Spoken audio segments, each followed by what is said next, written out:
Wabarakatuh. Perkenalkan, nama saya M. Hamdi dengan NIM 22087144 sesi 38 DDIP akan menjelaskan tugas menganalisis permasalahan pendidikan di Indonesia. 1. Fenomena atau fakta permasalahan pendidikan di Indonesia yang saya dapat yaitu 1. Pemerataan pendidikan di Kepulauan Riau. Yang saya dapat di Google yaitu pendidikan informasi untuk pengantar pembelajaran di daerah Riau. Ini terjadi pada 1 November 2017.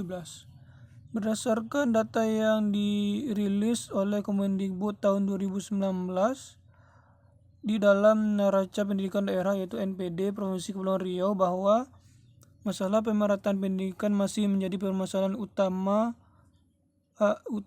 Hal ini dibuktikan oleh data rasio jumlah guru dengan siswa tidak seimbang secara keseluruhan. Jumlah guru yang di Provinsi Kepulauan Kepri adalah 27.376 orang, sedangkan siswa yaitu 431.965 orang.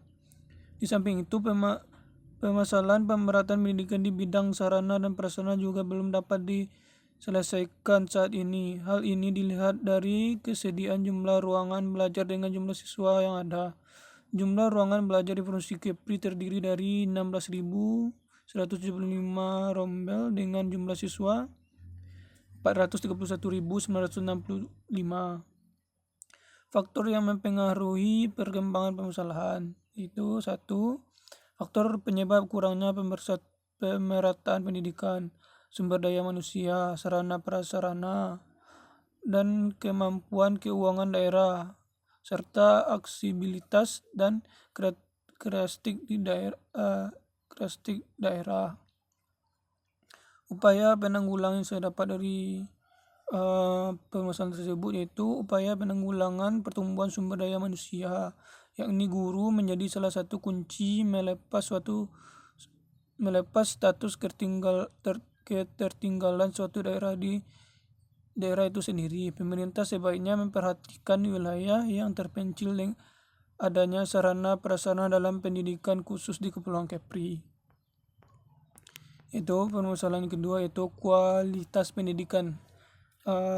Kualitas di pendidikan di Papua. Saya dapat yaitu menurut Pusat Statistik BPS pada tahun ajaran 2013, pendidikan di Papua siswa sekolah dasar atau SD sebanyak 38.529 siswa, sekolah menengah anak di Papua, sementara di Provinsi Papua terdapat 336.844 siswa SD itu dan 94.897 siswa SMA. Sepintas angka itu tampak menjanjikan, sayangnya fakta yang ada di lapangan jauh dari sekedar angka. Data dari United Stations Climate Fund menunjukkan bahwa 30% siswa Papua tidak menyelesaikan SD dan SMP mereka di pedalaman. Sekitar 50 orang siswa SD dan 73% siswa SMP memilih untuk putus sekolah. Faktor mempengaruhi permasalahan. Faktor yang saya dapatkan yaitu faktor terjadinya kurangnya kualitas kondisi grafis merupakan salah satu faktor yang menyulitkan warga Papua untuk mendapat pendidikan. Banyak anak-anak terpaksa putus sekolah karena harus bekerja demi menunjang perekonomian keluarga. Banyak orang Papua malah bekerja, mereka terlalu nyaman hidup dan menggunakan sumber daya alam di sekitar. Orang-orang lokal kerap mabuk-mabukan dan tidak peduli dengan pendidikan. Upaya penanggulangannya itu menyediakan pendidikan berkualitas dan gratis untuk warga lokal. Kolaborasi antara pemerintah dan sektor swasta untuk menyediakan sarana dan prasarana serta pendidikan yang sangat dibutuhkan untuk membangun akses pendidikan di kawasan pedalaman. Yang ketiga, kualitas pendidikan di Kepulauan Kecamatan Wedan Timur. Oleh Umar bin oleh Umar Bahraddin, salah satu guru yang berkualifikasi sarjana pendidikan, menjangkau dan melihat kondisi kualitas pendidikan di Kecamatan Wedan Timur.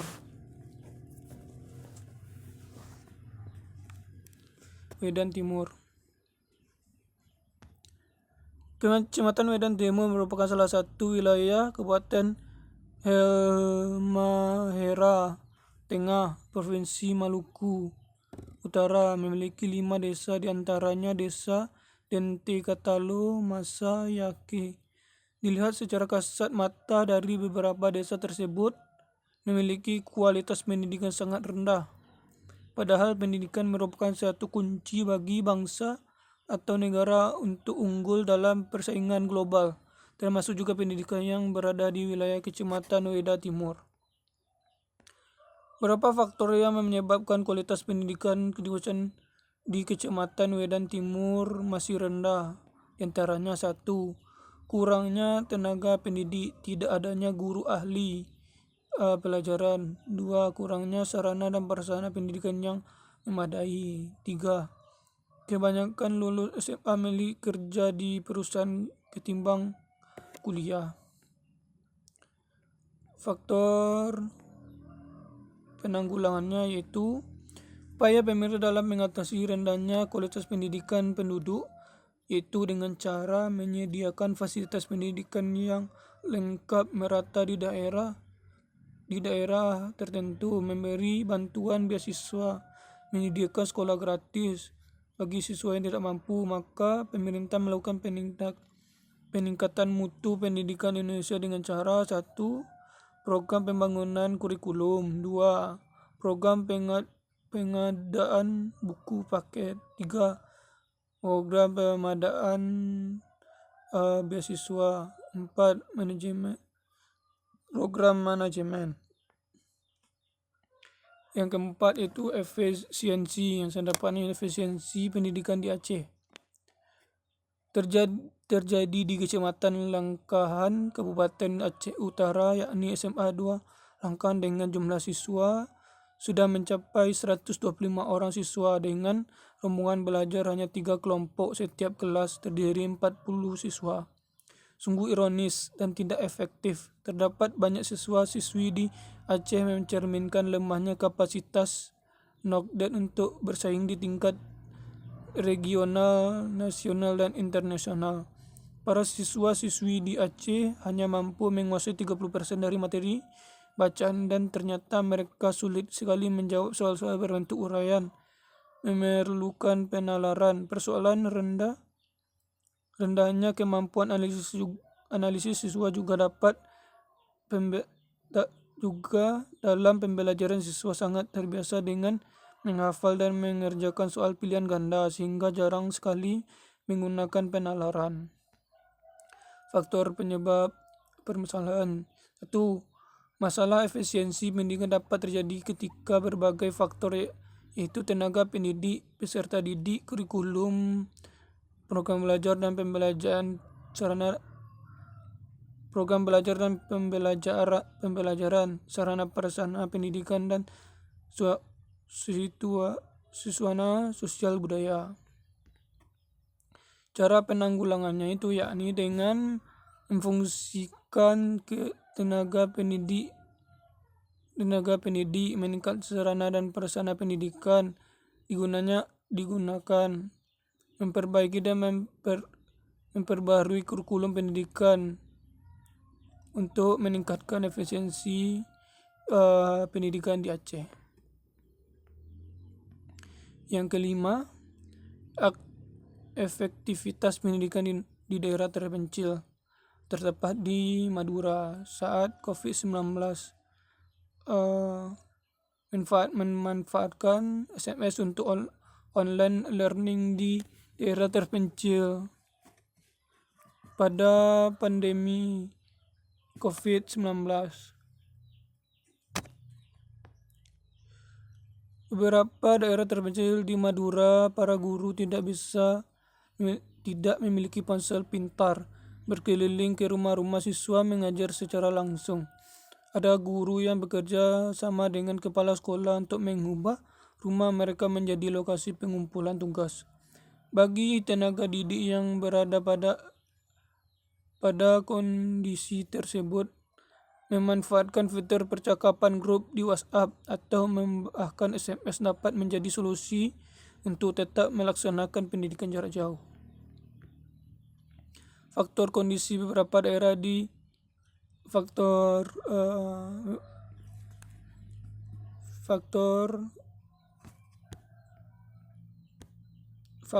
yang mempengaruhi permasalahan. Faktor kondisi beberapa daerah tidak memiliki jaringan internet terhambat. Selain itu, ketersediaan ponsel pintar juga bermasalah, serta infrastruktur pendukung yang mampu menjalankan berbagai aplikasi pembelajaran jarak jauh belum merata. Misalnya menurut Badan Pusat Statistik 2018, persentase sekolah dasar yang menggunakan fitur internet di daerah pelaksanaan sangat minim, yaitu 49%, 49,6%. Faktor penanggulangannya, beberapa strategi penanggulangan dilakukan oleh pemerintah, mulai dari pengadaan program tutorial pembelajaran SMS melalui radio dan menyediakan suatu bodyline atau nomor yang bisa dihubungi untuk guru dan orang tua. Pelatihan ini juga dikondisikan melalui televisi, misalnya memanfaatkan pembelajaran di TVRI yang selama ini telah dilakukan. Yang keenam, relevasi pendidikan di Kalimantan Timur. Kalimantan Timur tidak digalangkan agar fit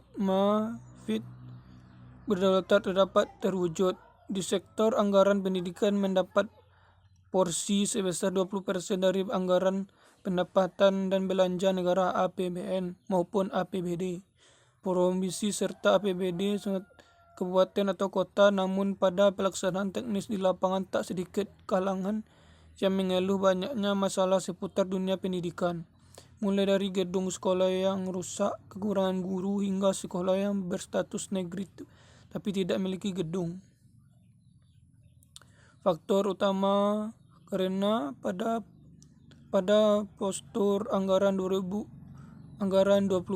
tidak semua untuk meningkatkan mutu pendidikan, tapi juga untuk sarana dan prasarana, mulai dari peningkatan infrastruktur sekolah hingga gaji tenaga pendidik. Jika bicara secara utuh untuk meningkatkan kualitas dan mutu pendidikan, anggaran tersebut masih kurang. Belum lagi anggaran 20% tersebut tidak seutuhnya ditempatkan pada Dinas Pendidikan dan Kebudayaan, tapi tersebar di beberapa organisasi perangkat daerah OPD lainnya. Cara penanggulangannya yaitu penanggulangan relevasi pendidikan ini antara lain: 1.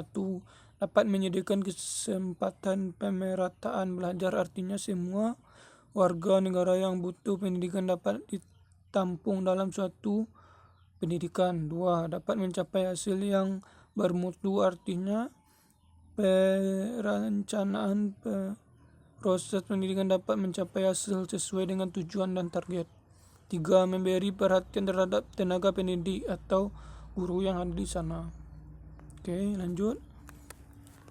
Yang ke-7, tenaga pendidikan di kepulauan. Tenaga pendidikan saya dapatkan yaitu di pendidikan di daerah pedalaman. Artikel ini pada 31 Januari 2022. Sekitar penyebabnya sekolah yang ada menggunakan tenaga pendidik yang seadanya tanpa memperhatikan pendidikan terakhir dan mata pelajaran yang diampu. Seperti contoh, tenaga pendidik pada tingkat SMA memiliki pendidikan terakhir sarjana pendidikan bahasa Jawa. Maka karena sekolah tersebut membutuhkan tenaga pendidik untuk mengisi mata pelajaran sosiologi, maka dengan kondisi tersebut tenaga pendidik mengisi mata pelajaran sosiologi. faktor pendukung permasalahan, yaitu salah satu faktor permasalahan yang ada dalam pendidikan di Indonesia adalah tenaga pendidik yang mengajar tidak sesuai dengan pendidikan terakhirnya. Hal ini merupakan salah satu problematika yang perlu diperhatikan. Seperti ini banyak terjadi di Indonesia, khususnya di daerah pedalaman. Cara penanggulangannya yaitu penanggulangan pendidikan di Indonesia perlu adanya sistem yang dapat mengubah pendidikan menjadi lebih tertata, terkonsep, dan terarah. Dengan pendidikan yang demikian dapat mengubah pendidikan di Indonesia menjadi lebih baik lagi. Maka dari itu dibutuhkan tenaga pendidik yang profesional. Tenaga pendidik profesional memiliki kemampuan untuk memaksimalkan pendidikan dan pengajaran yang dianut. Baiklah, itulah tugas dari saya tentang permasalahan pendidikan di Indonesia. Sekian, terima kasih. Assalamualaikum warahmatullahi wabarakatuh.